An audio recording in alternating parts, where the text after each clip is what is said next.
Some conversations can be difficult, especially when they involve controversial topics or subjects we are passionate about. Our defense mechanisms are heightened. We get nervous, our blood pressure rises, and sometimes we say things we don't quite mean. When the topic escalates, we can face frustration, anger, and disgust. Conversation partners may express these feelings in hurtful ways. These encounters can make us defensive and fearful of engaging in difficult conversations. When we face conflict or even fear conflict, there is a tendency to isolate ourselves or only surround ourselves with people who agree with us. Yet, only engaging with those with whom we agree can limit our understanding of the world and manipulate our feelings towards them. Our perception isn't always reality.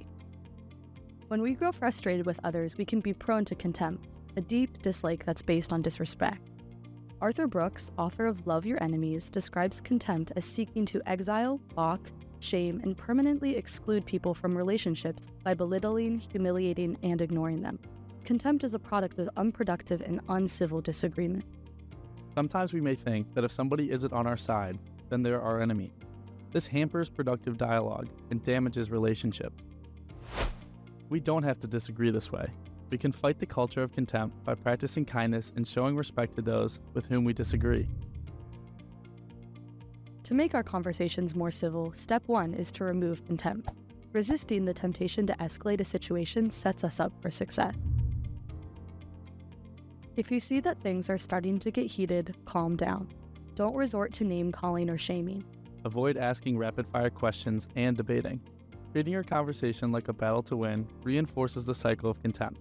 When we are constantly attacked by another, we tend to push back and follow the same tactics. Attack-style conversation pushes people away from wanting to hear our point of view. Removing contempt makes us more likely to listen to others, and they are more likely to listen to us. This is the number one key to a better conversation. In addition to removing contempt, we also need to add care into our conversations. This is the second strategy. Active listening, giving verbal and nonverbal attention to the speaker, is a great way to add care. Engage the other person and show genuine interest in hearing what they have to say. Demonstrate that you want to learn, not debate. To actively listen, let the other person speak. Don't try to interrupt them with your argument. Ask the other person open-ended questions to help understand their perspective. Constantly asking yes or no questions or leading questions direct the conversation towards a debate or an argument. These approaches signal that you are trying to trap your conversation partner rather than engage in a curious and healthy discussion. When actively listening, pay attention to your body language.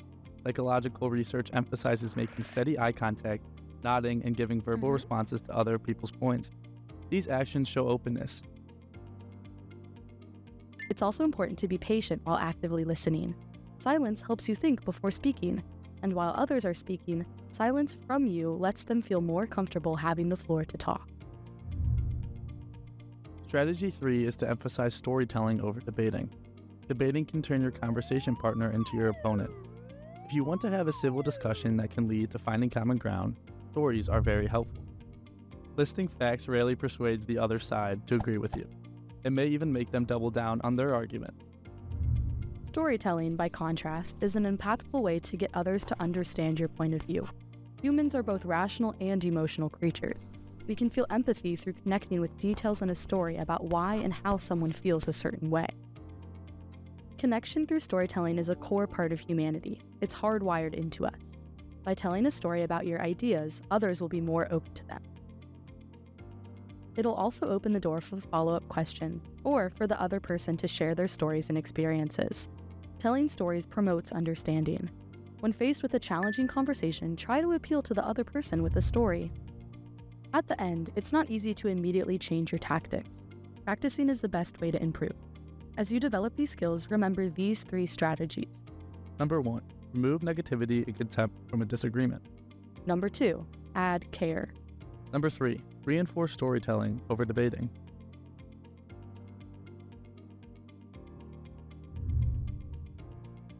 It's great to practice these techniques with your close circle, but you'll want to branch out to people you don't know as well.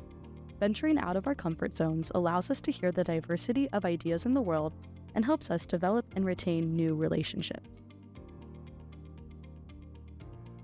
With these effective strategies and some intentional effort, we can make a big difference. and hopefully make progress towards solving problems.